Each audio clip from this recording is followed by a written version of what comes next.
আমবাসায় তৃণমূল প্রার্থী স্বপ্না পালের উপর হামলার অভিযোগ।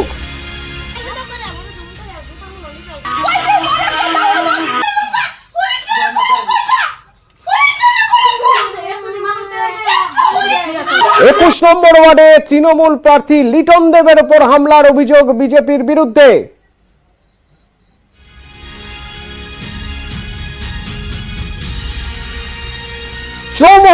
চৌমোহনীর বুথে ভোটারদের বুথে ঢুকতে না দেওয়ার অভিযোগ উঠছে। অপর প্রতিনিধি সোমরাজ আমার সঙ্গে এই মুহূর্তে রয়েছেন, সোমরাজের সঙ্গে কথা বলবো। সোমরাজ, চৌমোহনীতে বুথে ভোটারদের ঢুকতে দেওয়া হচ্ছে না, এই অভিযোগ উঠেছিল, কাদের বিরুদ্ধে অভিযোগ?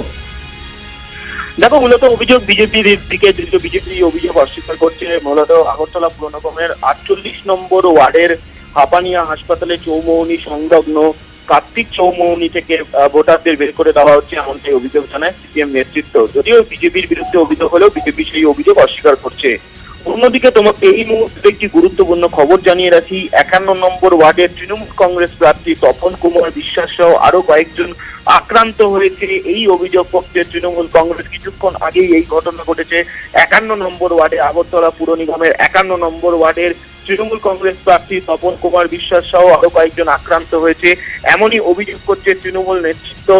এবং এই অভিযোগের তীর বিজেপির দিকে, যদিও বিজেপি এই অভিযোগ অস্বীকার করেছে। সব মিলিয়ে কিন্তু আমরা দেখলাম যে আগরতলা পুর নিগমের অধীনে 3টি ওয়ার্ডের সব মিলিয়ে তৃণমূল কংগ্রেস যদিও সেই অভিযোগ অস্বীকার করছে বিজেপি। অন্যদিকে সিপিএম নেতৃত্বের তরফেও কিন্তু একাধিক অভিযোগ আনা হচ্ছে, কোথাও ভোটারদের বের করে দেওয়া, কোথাও ভোট দিতে না দেওয়া, এই ধরনের অভিযোগ আসছে সিপিএম নেতৃত্ব। এবং এই অভিযোগের বিজেপির দিকে, যদিও বিজেপি সেই অভিযোগ অস্বীকার করছে। সব মিলিয়ে কিছুক্ষণ আগেই যেটা অভিযোগ তৃণমূল কংগ্রেস করলো, 51 নম্বর ওয়ার্ডের তৃণমূল কংগ্রেস প্রার্থী তপন কুমার বিশ্বাস সহ আরো কয়েকজন আক্রান্ত হয়েছে। যে সময় তিনি বুথ পরিদর্শন করছিলেন সেই সময় আক্রান্ত হয়েছে, এমনটাই অভিযোগ তৃণমূল নেতৃত্বের। ধন্যবাদ সোমরাজ, আপাতত ধন্যবাদ। বিশ্বজিৎ দেব তৃণমূল নেতা আমাদের সঙ্গে এই মুহূর্তে ফোনে রয়েছেন। একটু আপনার থেকে জেনে নিতে চাইবো, আপনাদের কাছে কি খবর আসছে, কিভাবে চলছে ভোট গ্রহণ? 2 ঘন্টা হয়ে গেছে। দেখুন, প্রথম থেকেই আমরা যা বলেছিলাম এবং আমাদের নেতা অভিষেক বন্দ্যোপাধ্যায় যা বলেছিলেন ঠিক তাই হতে চলেছে এবং তাই হচ্ছে। ত্রিপুরাতে প্রতিটি মুহূর্তে গণতন্ত্রকে হত্যা করা হচ্ছে। ওখানে গণতন্ত্র বলে কিছু নেই। ওখানে সন্ত্রাসের রাজত্ব কায়েম করেছে বিপ্লব দেবের সরকার এবং শান্তিপূর্ণ পরিবেশে, গণতান্ত্রিক পরিবেশে মানুষের ভোট দেওয়ার কোনো উপায় নেই।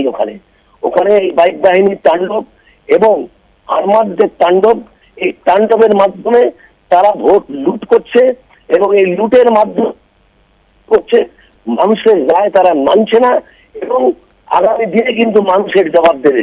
আমরা এই কারণেই সুপ্রিম কোর্টে গিয়েছিলাম এবং এই জন্যই আমরা সুপ্রিম কোর্টকে বলেছিলাম যে এখানে সুস্থ পরিবেশে ভোট করা সম্ভব না।